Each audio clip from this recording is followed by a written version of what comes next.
नमस्कार, मेरा नाम अभिषेक शुक्ला है और मैं बद्री विशाल डिग्री कॉलेज फर्रुखाबाद में इतिहास विषय के असिस्टेंट प्रोफेसर के पद पर कार्यरत हूँ।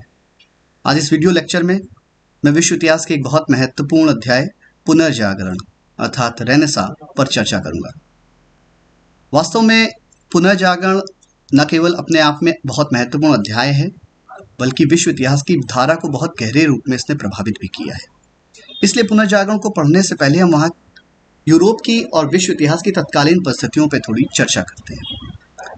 विश्व के इतिहास में को यदि देखें तो लगभग 5वीं शताब्दी तक का जो काल है वो प्राचीन काल के नाम से जाना गया है। और प्राचीन काल की दौर को देखें तो मनुष्य बहुत सुखी था, संपन्न था। और अगर धर्म की बात करें तो धर्म का प्रभाव भी मनुष्य के जीवन पर अभी बहुत ज़्यादा स्थापित नहीं हुआ था।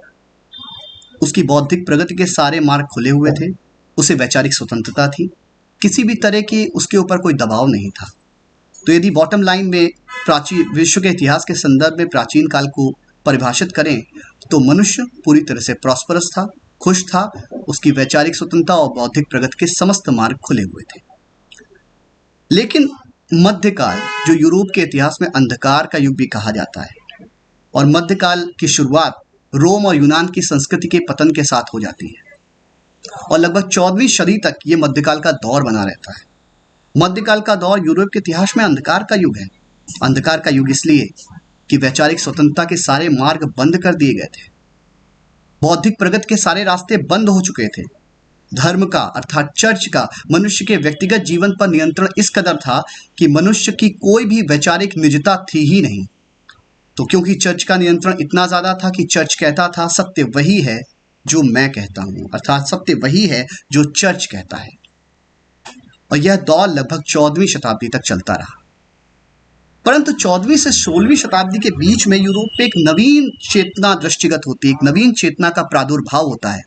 इस नवीन चेतना ने मध्यकालीन का जो अंधकार था, जो अंधकार का दौर था, उसको समाप्त कर पुनः प्राचीन गौरव की प्राप्ति के लिए प्रेरित किया और यही चेतना पुनर्जागरण के नाम से जानी गई।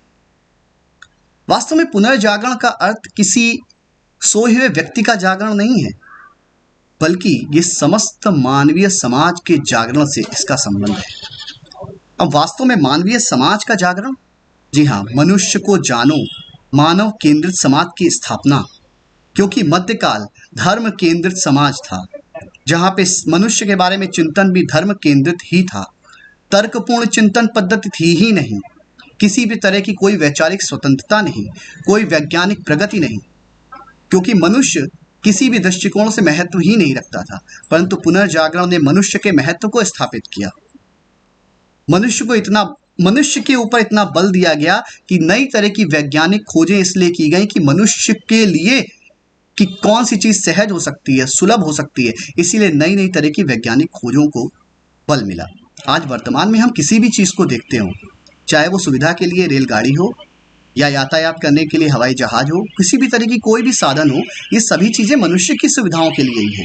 ये किसी निर्जीव व्यक्ति को सेवाएं नहीं प्रदान करती हैं, ये मनुष्य को ध्यान में रखकर ही। यदि हम मानव केंद्रित समाज की स्थापना को छोड़ दें तो शायद भविष्य में कोई आविष्कार हो ही नहीं सकता है। तो समस्त आविष्कार मानव केंद्रित समाज के लिए ही है। तो पुनर्जागरण ने धर्म केंद्रित समाज के स्थान पर मानव केंद्रित समाज की स्थापना पर बल दिया। पुनर्जागरण को अगर मोटे अर्थों में समझा जाए, यूरोपीय इतिहास के संदर्भ में समझा जाए, तो लगभग 1350 से लेके 1550 ईस्वी तक ये जो लौकिक प्रवृत्ति थी, ये यूरोप के इटली नामक देश से निकली और समस्त यूरोप में फैल गई। अब इटली में ही पुनर्जागरण का प्रादुर्भाव क्यों हुआ और पुनर्जागरण की विशेषता, इस पे हम अगले वीडियो में चर्चा करेंगे। तब तक के लिए जय हिंद, जय भारत।